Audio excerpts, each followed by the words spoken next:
Right, bigger class sizes and performance pay for teachers are among some of the initiatives, as we've been hearing for most of the morning, being proposed by the government as it rolls out its pre-budget announcements. And joining me now is Labour MP Jacinda Ardern here in the studio and National MP Jami-Lee Ross in Wellington. I'll start here, if that's OK. Good morning, guys. Jacinda. Well, this is good news, is it not? $500 million being added in what is a difficult time, a frugal time, to the education budget. I guess at the same time as Hiki Parata is claiming she's adding to the budget, she is most certainly taking away. 43 million, she says, will be saved by basically increasing class sizes, a recommendation I think that's probably come out of Treasury. Now, we think that roughly means probably about 6,000 fewer teachers, and for younger children, we're going to see class sizes go up to 27. That's almost a doubling from what they'll have as a new entrant. Now, I would challenge Jami-Lee to show me the child that does well in a larger classroom, and if we really want to focus on underperformance, that tail of kids, the 20% who are struggling, why would we put them into bigger classes? It seems a retrograde step to me. There's the challenge, Jami-Lee. What we're doing is we're focusing on quality, not quantity. Better teachers, not necessarily more teachers. What we know is that 4 out of 5 children do very well in school and come out the other end with the qualifications they need to survive in life. That's great, but there's that 1 in 5 we need to focus on. We want 5 out of 5 kids coming out. So what we're saying is we're putting more money into getting better quality teaching, putting more money into the teaching training, mentorship for teachers coming out of Teacher Training College. We believe that will help to raise student achievement. Just a note on the teacher numbers, what we know is that 6,000 new teachers have entered the teaching workforce in the last 10 years, but student achievement has actually plateaued.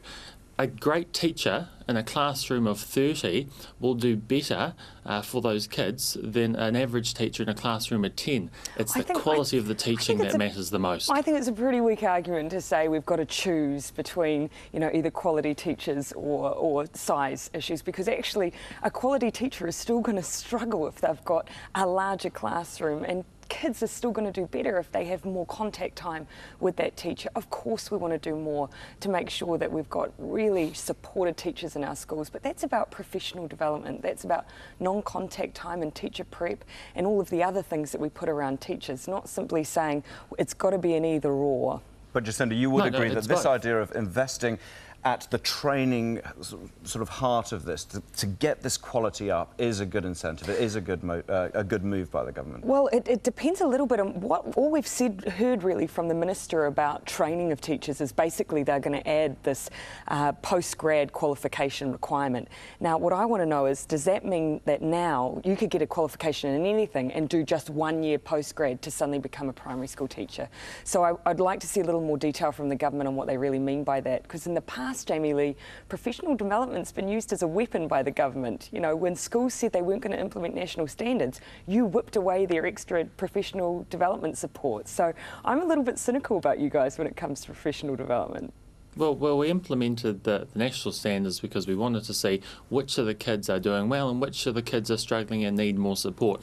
The next step on for that is to say, OK, which of the teachers are performing very well, and how can we take those performing teachers and get the other teachers performing just as well? But Jami-Lee, how do you judge that? I mean, it's a really hard thing to judge, because if you're a teacher in a school where kids haven't had that early childhood education, for instance, they are going to take a little longer to catch up. That doesn't mean your teacher's not quality.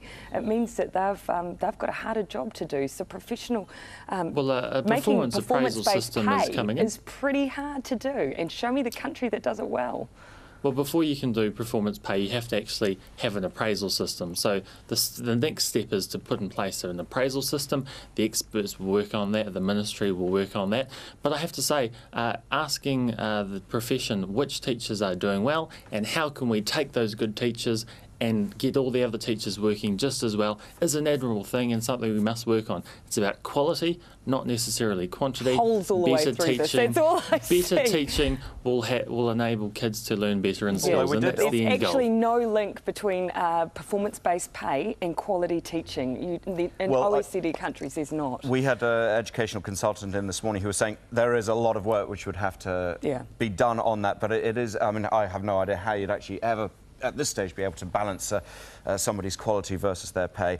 Thank you very much, guys, for joining me. I'm sorry we only had the one subject, but it is a bit of an sort of an overriding subject for the day. But Jami-Lee, Ross and Jacinda Ardern, thanks for coming in. Great, thanks a lot.